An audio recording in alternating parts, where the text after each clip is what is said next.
Assalomu alaykum Ziyoda telekanali obunachilari, kanalimga xush kelibsiz. Bugun sizlarga mana shunaqa ko'rinishdagi ko'ylak tikishni o'rgataman.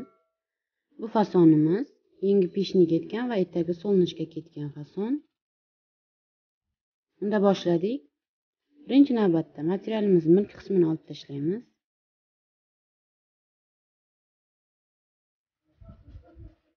Va patiga qarab strelka qo'yib olamiz.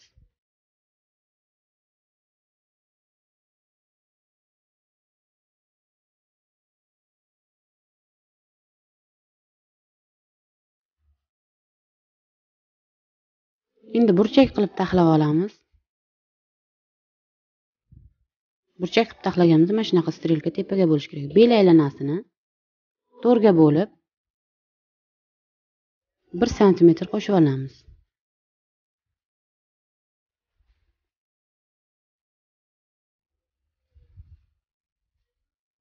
Va o'sha chiqqan sonini mana shunaqa qilib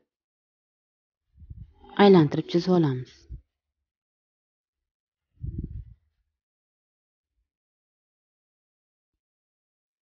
O'lchaganimda 1 sm katta keldi. O'shanda endi 1 sm tepaga chizib olamizda, o'sha birinchi chizgan chizig'imizdan, tepadagi chizig'imizdan kesib olaman.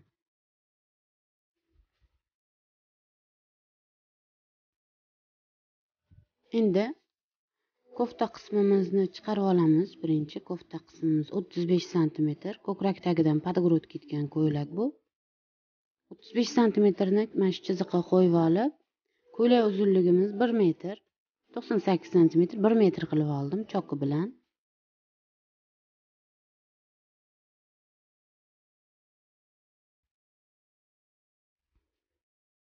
Endi mana shunaqa qilib burchak qilib aylantirib chizib olamiz.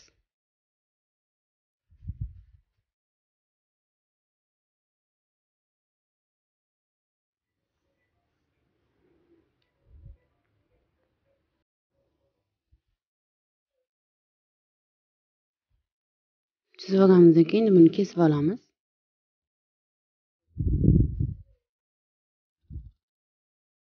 Bu bir tarafimizning etagi, oldi etagimiz. Endi yana bitta xuddi shunaqa etak bichib olamiz.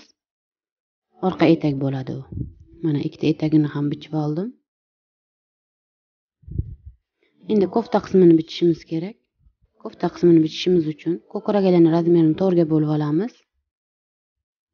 Mana shu qismini hozir o'lchab ko'raman.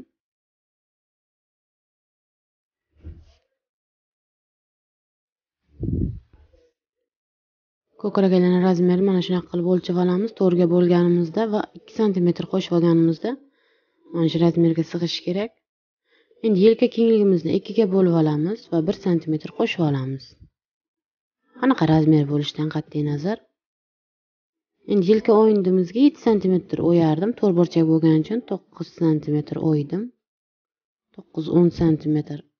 Yelkadan tushundi uchun 3 sm tushamiz har doimgidek. Oldi ochilishimiz mana bu yoqdan o'lchamaymiz, 7 sm-likdan o'lchaymiz, chunki katta bo'lib ketishi mumkin.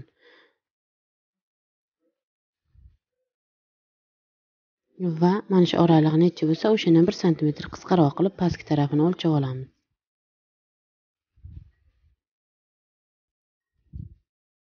Endi yelka kengligimiz necha bo'lsa, unga 2 ga bo'lamizda, 2 sm qo'shib qo'ltiq o'yinini hosil qilib olamiz.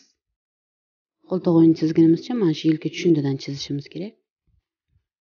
Mana shu chizig'imiz to'g'risidan ko'kragini razmerini olib olamiz va qo'ltiq o'yinini aylantirib chizib oldim. Endi ko'krak uchi tushishimiz kerak. 25 sm ko'krak uchi, ko'krak oralig'i 9 sm. Ochganimizda 18 sm bo'ladi va yelkadan yana ko'krak uchini tekis qilib tushib olib, bitishga aniqlab olishimiz kerak. Mana shu ko'krak uchi. Unga 3 sm yetmasligi kerak vetichkamiz. 3 sm qoldirib tekis chiziq chizib olamiz.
ketmasligi uchun. Vetichka uzunligimizni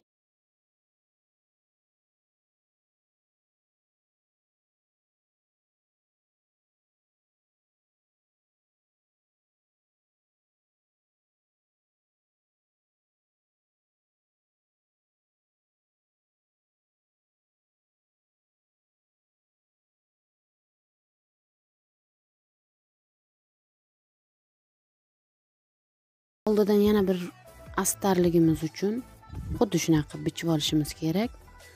Padbord qilmasdan polni astar qildim, chunki 2 qavat bo'lsa yaxshiroq bo'ladi.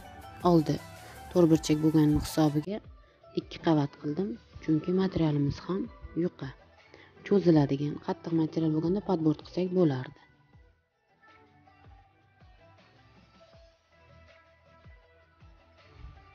Padbord qilsak ham bo'ladi, agar dublerni yopishtirsak juda ham yaxshi bo'ladi. 1 qavat qilib padbord qilsak. Materialim ko'proq bo'lgani sababli 2 qavat bichdim oldi qismini. Mana shunaqa vetichkalarni bir-biriga o'tkazib olamiz.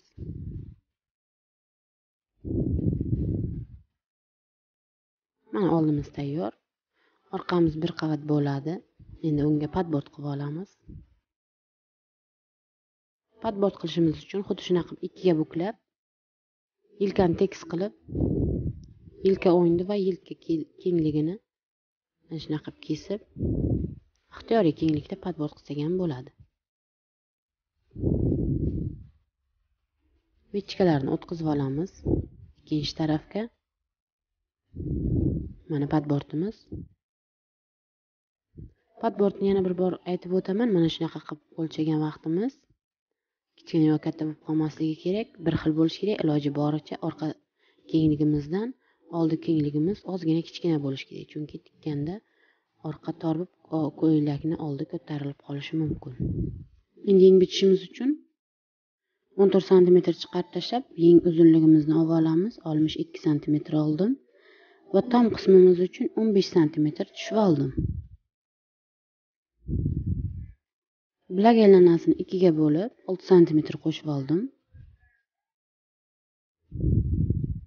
va tom o'yindisini hosil qilib oldim. Yengimizni pastki qismini bunaqa tor olmadim. 18 cm qilib oldim.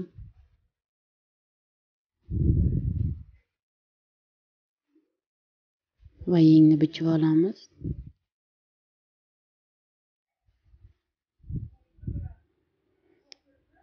Mana shu yengimiz endi tepa qismiga 1,5-2 cm yetmasdan pastki qismini o'sha tepa qismigacha har 2 cm qilib oxirigacha kesib olishimiz kerak. Mana shunaqa ko'rinishda kesib oldim. Endi patini qaraymizda, yengimizni mana shunaqa qilib ikkita tomon birinchi qistirib olamiz bulavkada. Mana bu oralig'imiz 18 cm qoldirdim. Bu tomondan ham xuddi shunaqa razmer qoldirib, mana shunaqa qilib bulavka qadar chiqamiz. Siljib ketmasligi uchun.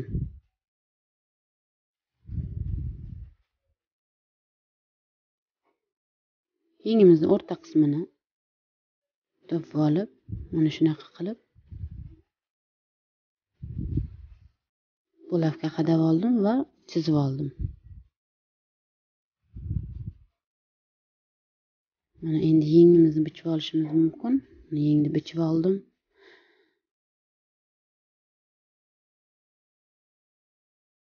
Endi yengimizni orqa qismini topib olishimiz uchun mana bu qismini to'rtga bo'lib olib, oldi qismidan 1 cm, orqa qismidan ham 1 cm mana shunaqa qilib kesib olamiz.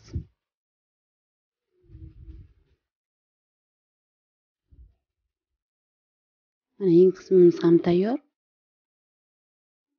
Endi padbord bichib olamiz. Padbord bichganman. Padbordimizni ichiga dublering qilib oldim. Salgina qotirib turishi kerak. Xuddi shunaqa qilib to'rtburchak qilib kesib olamiz.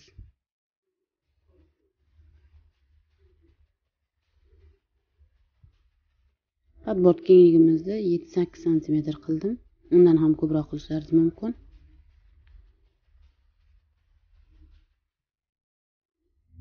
Buni dublerindan kesib oldim. Buni keyin ko'ylagimizni oldi tarafiga, astar tarafiga emas, oldi tarafiga yopishtirib oldim.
Hamma vechkalarni tikib olib, chiroyli qilib dazmol qilib olamiz.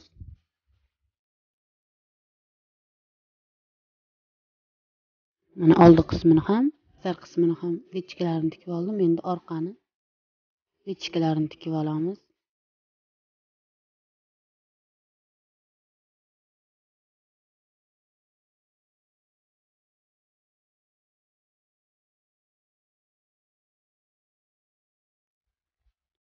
Endi oldi o'yindini tikishimiz uchun dublerin tarafdan tikishimiz kerak. Mana 1 santimetrda qilib chizib olyapman.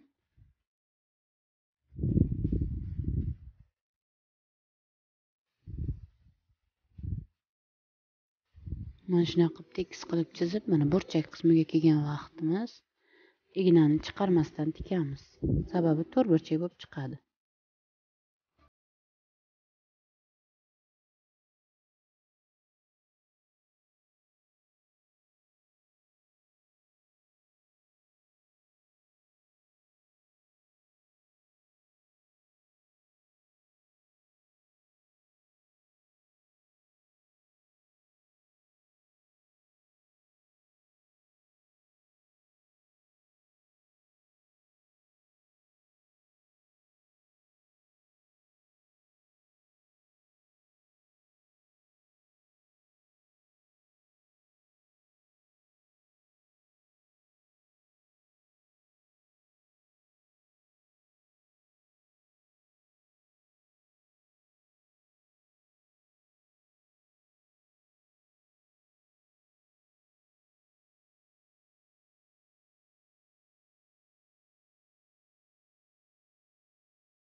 padbortimiz tikkuncha dublerin tarafdan tiksak osonroq tikiladi. 1 santimetrda qilib tikib oldim. Endi tagidagi chokini padbord tarafga qayirib 2 santimetrda joy qoldirib, keyin tikishni boshlaymiz va tugash qismida ham xuddi shunaqa 2 santimetr joyini qoldiramiz.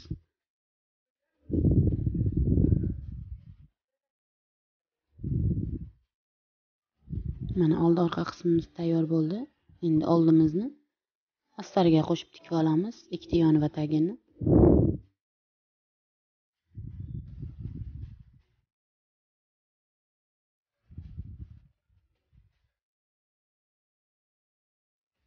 Past qismini ham tikib olamiz.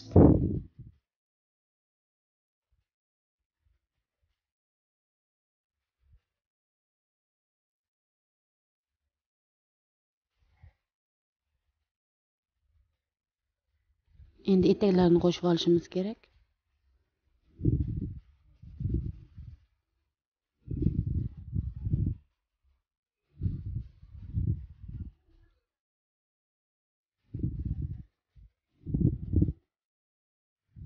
Chim tushirmasdan tikamiz.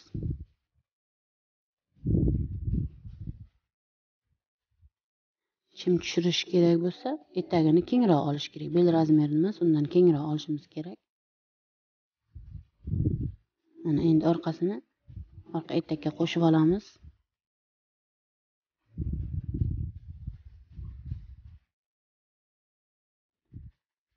Endi uni overlock qilib dazmol qilib oldim.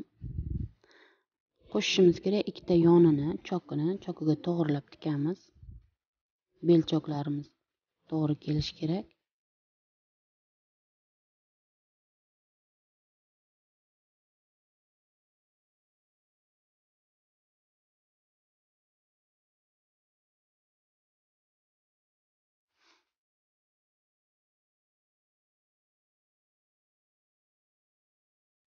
Ikkinchi tarafini ham xuddi shunaqa qilib tikib olamiz.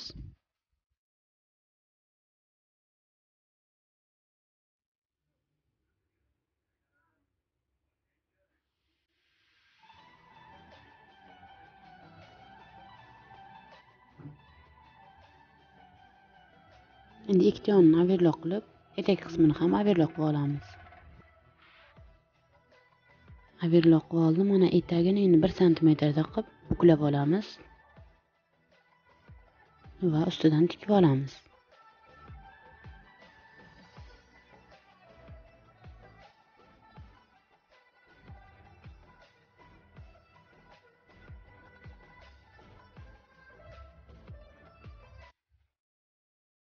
Endi yelkamizni qo'shishimiz kerak. Mana 2 santimetr qoldirgandik boya bostirma chokini. Mana shunaqa qilib yelkani qo'shib oxirigacha bir-biriga tekis qilib qo'shsak, yelkamiz bir tekis bo'lib chiroyli chiqadi. Mana oshiqcha joylari qolmadi. Ikkinchi tarafini ham xuddi shunaqa qilib tikib olamiz.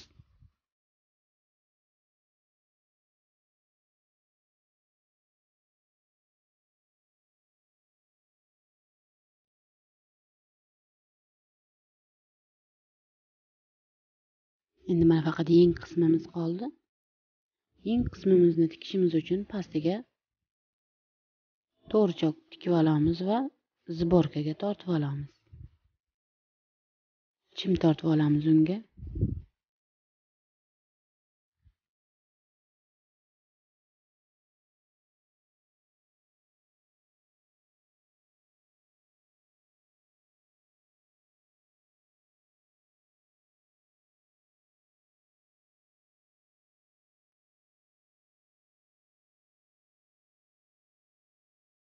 Chim tortib olganimizdan keyin poyasni uzunasiga mana shunaqa qayirib tikib olamiz.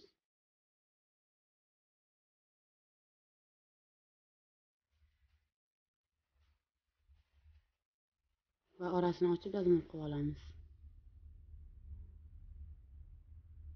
Yarmini mana shunaqa qilib o'girib, patini tepaga qaratib aylantirib tikib olamiz buni, tepa qismini.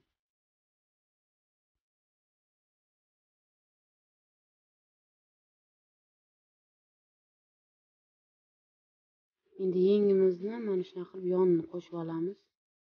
O'lchaganimizda poyasimizga to'g'ri kelishi kerak sborkamiz. Agar kengroq bo'lsa yana tortib olamiz. Mana shu qismini tikib, overlock qilib olamiz.